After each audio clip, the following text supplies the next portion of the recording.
இல்லையாச்சு எதுக்கு விളിச்ச? எல்லாம் அந்த சிபினி பையனை பத்தி பேசுறதங்க கேட்டியா? ஏன் என்னாச்சு? எப்பவும் நமக்கு பரமண்டி சுத்திட்டு இருப்பேன், உனக்கு தெரியும்ல. நீங்க எப்போ இந்த சுருதி குட்டியை லவ் பண்ண தொடங்கினாலும் ஒண்ணு தொட்டு பையன் வந்து பல தெரிச்சாடியே. அதுக்கு நம்ம என்ன பண்ண முடியும்? அவனாச்சு அவனுக்கு லவ் ஆச்சு. நமக்கு ஃப்ரெண்ட்ஷிப் வேணும்னா அவ வருவேன். நம்மள தேடி ஒரு நாள். அந்த ஒரு நாளையா என்ன இருக்க பாது? என்ன சொல்லிய நீ? இப்ப பாரு. லேய் எங்க இருக்கி நீ? தலையிலே சாணங்கியல்ல வந்தவளே. பயங்கர பிஸியோ சார். கொஞ்சம் வேற உண்டு பாத்துக்கோ. என்ன விஷயம் சொல்லல மச்சி? நமக்கு பழைய ஸ்கூல் அங்குள்ள கிளாஸ் ரூமுக்கு வா. அங்க என்னத்துக்கு? பழைய ஞாபகத்தை பறக்க படியலா? ஞாபகம் வருதே ஞாபகம் வருதே. முதன் முதலாக நாங்க இருந்த வகுப்பறை முதலாக அங்க ஓடன ஓட்டம். முதன் முதலாக அங்க மஞ்ச டீச்சர் அடி வேண்டினது. பாட்டுக்கொன்னும் குறைச்சல்ல வேலை. உன மனசுலன்னு நினைச்சுருக்கீங்க. நீ இந்த சுருதி பிள்ளைய லவ் பண்ண தொடங்கின பிரபு எங்களை அவ்வளோ மனுஷவே இல்லை. லவ் வேணும் அதுக்குன்னு ஃப்ரெண்ட்ஷிப்பை கட் பண்ணுவியோ நீ? எங்களை வச்சு கட் பண்ண நீ எங்களை விட்டு விலகி போறதுலே தெரியலையா? விடல அஜய், அவனுக்கு ஃப்ரெண்ட்ஷிப்பை விட லவ் தான் முக்கியம். அப்படி நான் சொல்லவே இல்லையே. ஃப்ரெண்ட்ஷிப்பு முக்கியம் தான், லவ் முக்கியம்.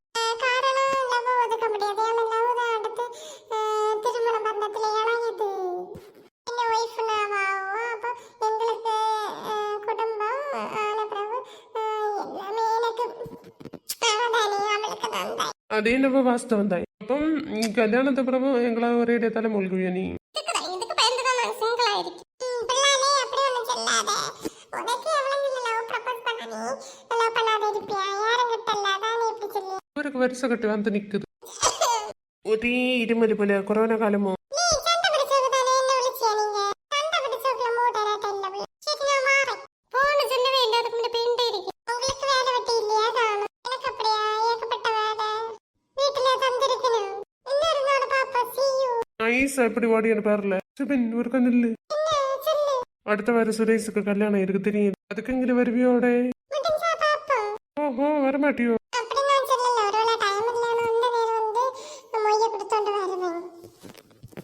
அதுக்கு சுரேஷ் பையன் வந்து பார்ட்டி வச்சிருக்கேன். பார்ட்டி வச்சு அவனுக்கு கெட்டு பெயிண்ட் வீடு காண எல்லாம் பெயிண்ட் முடி அது வரை எல்லா பயக்களும் நிப்பானுவோம். எல்லாம் ஜாலியா இருக்கும். வருவிய? தெரியலடே பாப்பா. ஒரு நிமிஷம் நீ நிக்க பாரு. அச்சன தலைக்கேறோம். நீ ஆம்பளை இப்படி இஞ்சி தின்ன குறைக்கானிக்கு. പിന്നെ ഒന്ന് പോലെ പല്ല് തട്ടേണ്ടി നിക്കവാ. ഇവള് മാറിയിട്ട് സുബിനി പാത്തിയാ? ஆவா இல்லைன்னா வீட்டுல அவ அம்மா விളിച്ചാലും கூட வராது. நம்மகிட்ட கதை அடிச்சோண்டிருப்பேன். இப்ப அப்படியா? சுருதியே கதைன்னு இருக்கான் போல. പെണ്ണുകളെയും அப்படிதான். என்ன மாய வலையில வெடிச்சு மயக்கோளோளோ. அம்மா மாமா நேத்து என்னட்ட பேசிச்சு கேட்டியா? எனக்கு மாமா உன்னட்ட என்ன தேடி பேசாத. என்ன சொல்லியே? மாமா மீன்ஸ் அக்காளுக்கு ஹஸ்பண்ட், அதாவது வருங்கால புருஷன். ஓஹோ, எட்டு கல்யாணத்துக்கு முன்ன பேச பார்த்ததுல சின்ன உன்னட்ட பேசி அதுல ஒரு கதை இருக்கு. நீ எனக்கு பேய போற. நீங்க தெரியும் இப்படிதான் கல்யாணம் பிக்ஸ் பண்ண கூட பேசி பரவ மச்சினி ஏறிட்ட பேசி எவ்வளவு வீண் விவாதம் வந்திருக்கு. எல்லாரும் ஒரே போல இருப்பணுமா? நீயா உன்னை கற்பனை பண்ணாதடி. என்ன சின்ன தண்டை முண்டு பேசுங்க. கல்யாணத்துக்கு பிறகு அக்கால வந்து வெளிநாட்டுக்கு கூட்டிட்டு போவாருன்னு அப்படி ஒரு ஐடியால இருக்கு. அது போல பேச்சுவாங்கல புரிஞ்சுக்கிட்டு. என்னட்டி சொல்லி நீ ஆண்டவரே வெளிநாட்டு போன முத்தவளை இப்படி பார்க்க முடியும்? என்ன பண்ணியது? மாப்பிள்ளைகிட்ட பேசணும் கேட்டியா? வெளிநாட்டுக்கு ஒன்று கூட்டிட்டு போன்ட்டா அவ இங்கே நிக்கட்டுன்னு. மனுஷன் என்ன எப்படி மாமியாருக்கு அவளுக்கும் இடையில சண்டையில வர. நம்ம வீட்டில் நிக்கட்டீங்க, நம்ம வீட்டில் நிக்க அவ்வளவு உரிமை இல்லையா? அதுக்கு விடுவாரு ஒன்றும் தெரியல. எம்மா எப்படி ஆனால சும்மா ஆளுக்கு ஒரு ஆள் அங்க ஒரு ஆள் இங்க இருக்குது. என்னத்த வாழ்க்கை இருக்கு. இது வரை ஒன்னா சேர்ந்துருக்கட்டு. எப்படி இட்டி பார்க்காம இருக்குது. திருநெல்வேலி அப்படியே கூட ட்ரெயின் பிடிச்சவங்களை போய் பார்க்கல. வெளிநாடு அப்படியா? பிளைட்ல தான் போகணும். பிளைட்ல போக்குள்ள வசதி உண்டா நமக்கு? அப்படி போனாலும் ஆண்டுக்கு ஒருக்க எப்படியாவது போலாம். சரி விடுடி அம்மா. என்ன இப்படி சொல்லிட்டு போடுறான்? எனக்கு ஒன்றும் பிடிபடலம்மா. ராசமலையிட்ட இதை பத்தி சொல்லணும். சொல்லி மருமனோட பேச சொல்லணும்.